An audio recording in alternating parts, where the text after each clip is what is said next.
company's production handbook now. What would be the top five, if I was applying for a job with Yeah. you, what five characteristics would I need to demonstrate to be successful?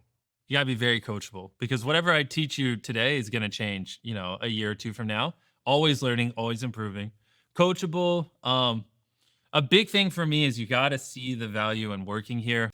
This isn't like a job, this is a career. Like if you don't, you know, realistically see a world where you're working for me in 10 years, then it's pretty hard for me to invest into you at the level I want. What I like is I train someone for a year and then I get 9 years of dividends on the back end where they crush at their job and I'm constantly paying them more because they're becoming more valuable with time. Like that is like the eighth wonder of the world is investing heavily in an employee and then they stick around for a decade. You know what I mean? It's like there are some of my top guys that I spent 3 or 4 years in the trenches with training and working with, they're like Tyler, who writes a lot of my videos and directs them. And it's like, so, I have full faith in him, but the dividends that I get off of him after all those years of pouring all that time and effort into him. And now he knows exactly how I think, what I value, that I don't even really have to communicate with him. And if, in a world where Tyler's still working here 10 years from now, I mean, the amount of value out of someone like that is unfathomable. It is quite literally the eighth wonder of the world for a business, but you only get those kinds of people. They see the value for working for you. And so they have to like deeply believe like the more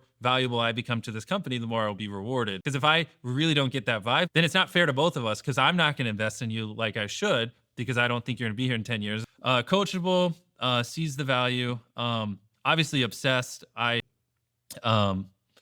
just a lot of, stuff like that I'm sure if you listen to like a Steve Jobs interview or something that he talks about, it's just the typical traits: obsessed, coachable, all in, sees the value. And there's something about being around great people that pulls some kind of animal out of you that just makes you want to do more and push more and believe things aren't possible. And I don't know, when you put me around a bunch of other successful entrepreneurs, I just turn into a different human than if you put me around, I don't know, a bunch of people who are just running small businesses and don't really care and don't really have much ambition. You put a bunch of A players around more A players, they just build off of each other. But you like put 2 or 3 C players amongst a bunch of great people and they'll start pulling them down. They'll start making them not want to work as much and make work not as fun. And so everyone knows, get rid of the C players, right? Obviously, get rid of people who aren't all in, blah, blah, blah. It's the ones that are like, they're not an A player, but they're not a C player. So it's kind of hard because you still feed off the energy. And if you get enough of them, it just drags the overall culture down. So those are like the worst.